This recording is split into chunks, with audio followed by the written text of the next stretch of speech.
Was that good? Should I go on more? Oh, okay. Hey. What, if anything, do you know now that you didn't know before because of inquiry? Definitely. Like, Like, what, if anything, do you know now that you didn't know before?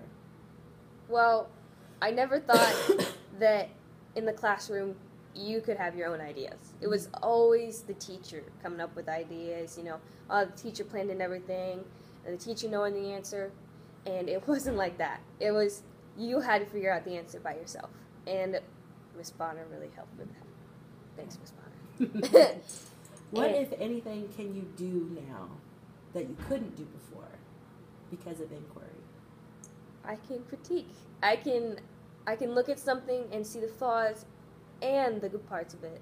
So it really helped. Say more about that. What would have been an example?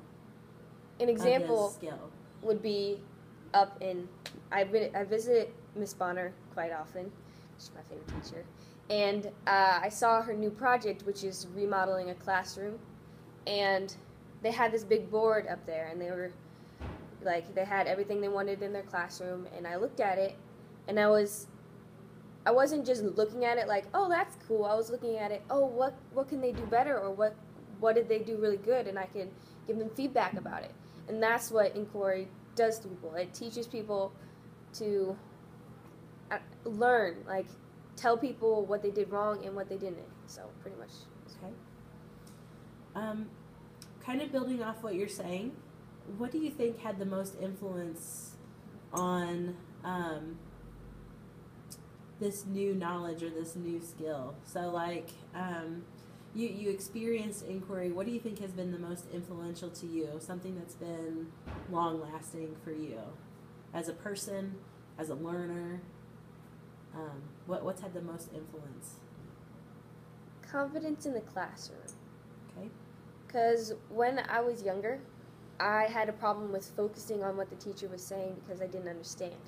I had trouble reading and learning, and this process has helped me because I know how to raise my hand in the classroom now and say what my opinion is instead of sitting there kind of like, I have an opinion, but I don't know if it's right.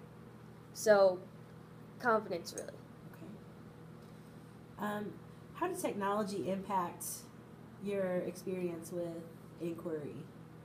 Everything. Everything was on the computer. And at first I was like, oh my gosh, I hate technology. I'm not going to be able to do this.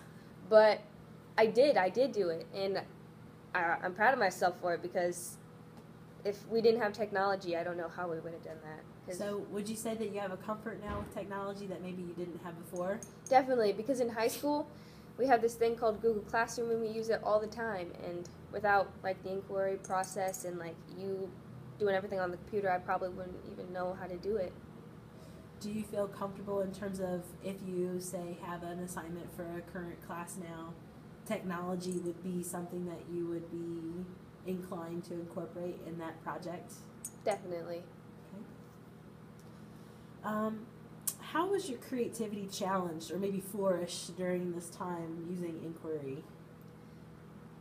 When I started the inquiry process, I wanted to do this huge, cool video about how gangs and, the gang life, This was with using Monster. Using Monster, yes. Our book.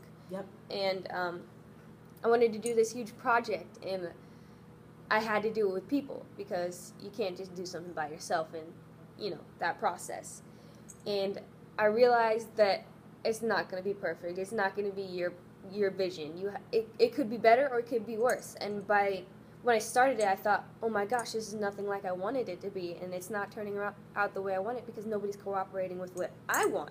Mm-hmm. And I realized that's the wrong outlook on it because you got to realize that not everything is going to be the way you want it. And it turned out way better than I thought it would.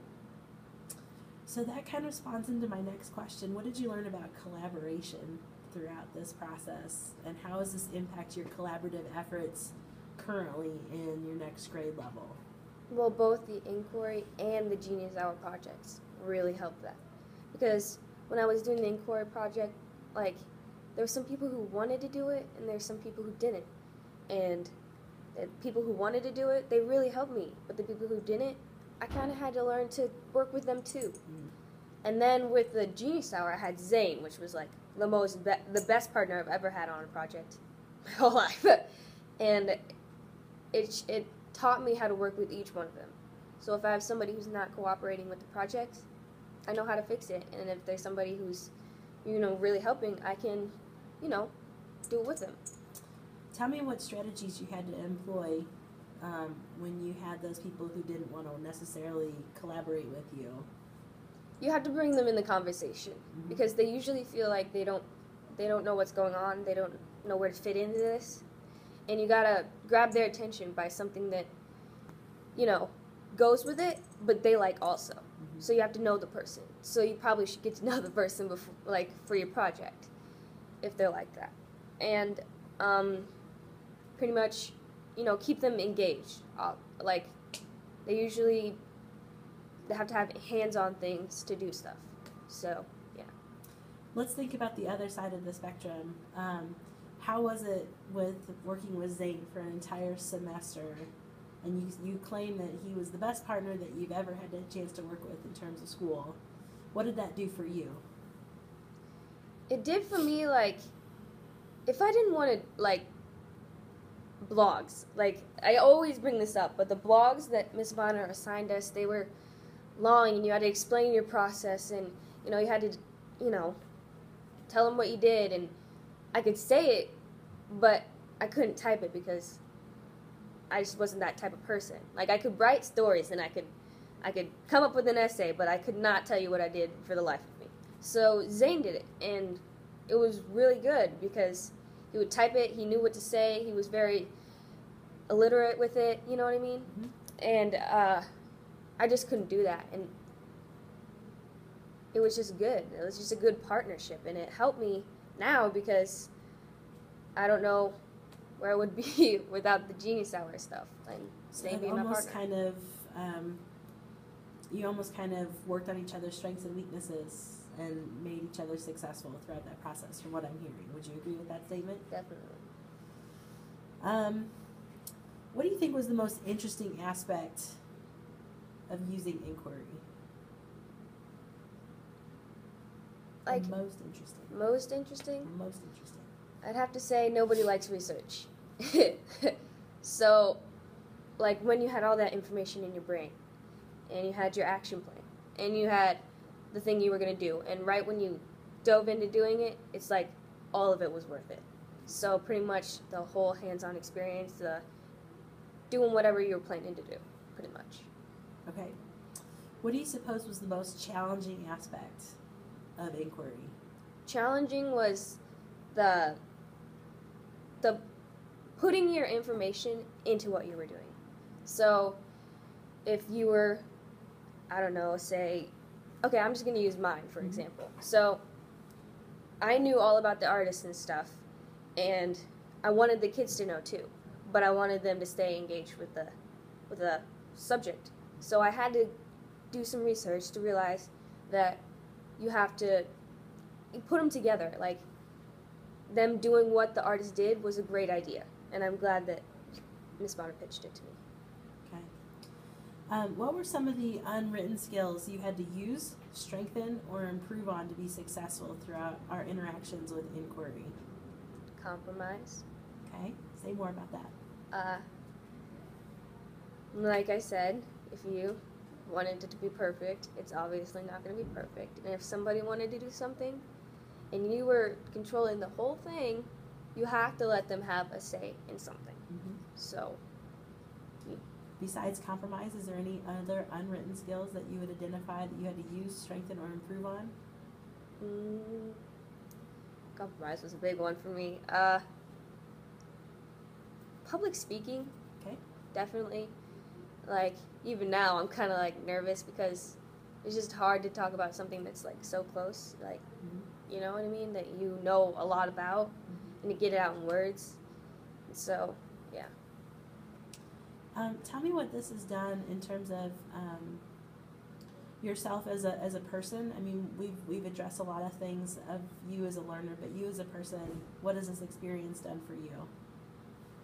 It's done a lot. I mean, like I said, it rose like my self-esteem, my confidence, my like being smart is a big thing to me. Like since this process, I used to get C's and B's, and I used to be below my siblings in the smart scale, and like being up there now, it kind of makes me happy. You know what I mean? Because I used to be BC student. Now I'm a straight A in high school. Like college, here I come. Mm-hmm. You know what I mean? It's just better for me. Like being smart is just better for me. What turned that light switch on for you? Was there something that happened in inquiry that turned that corner for you in your thinking? When I entered Miss Bonner's classroom, I was low. I was down there. I wasn't ready for what Miss Bonner was about to give me. And then when she did, I didn't know what to do with the information. What we were going to do, I didn't understand because I'd never been through it before. And then when she said that we could make it big, we can go as big as we wanted to go, I was like, yes, let's do this. I was so ready. I was so pumped to do it. She was pitching ideas about shooting videos, getting it on TV. You know, we didn't do that, but it was just so much fun. Like, getting that, like, you know, build up. You're like, yeah, we're going to do it. And I was like, yes. Tell me what freedom means to you as a learner. Freedom? Pretty much freedom of speech. Like, if you don't like something and you totally don't like it, I want to be able to tell my teacher that I don't. I want to be able to tell her my opinion and her compromise with me. You know what I mean? And that's her or he, you know? And that's a big one for me. Like, you had a lot of freedom in terms of your Genius Hour.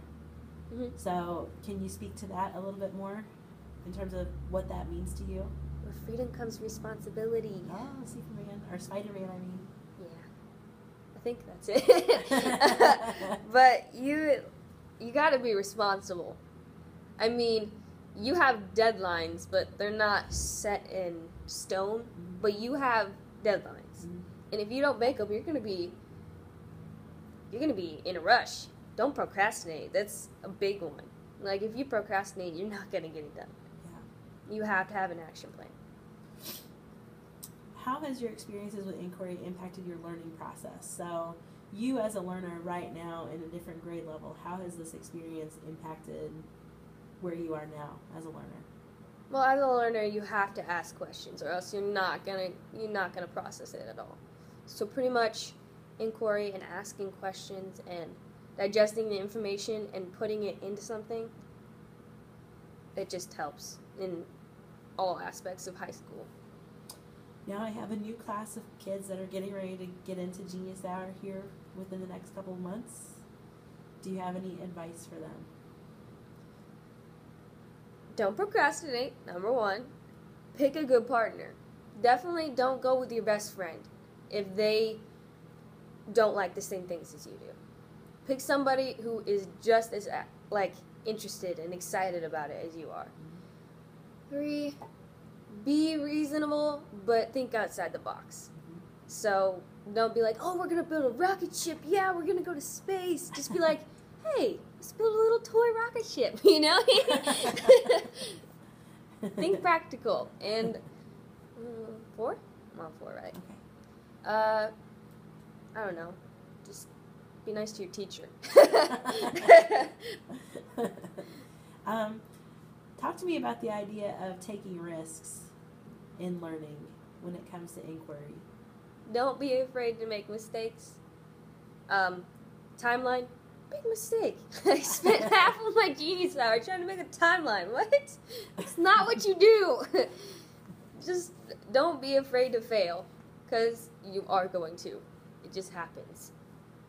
And for someone who values A's so much, how did that feel, and what did you do? I laughed at myself. You know, you have to accept it. You can't just dwell on it and just be like, oh, I quit. You have to get it up there. I mean, I had a B in geometry.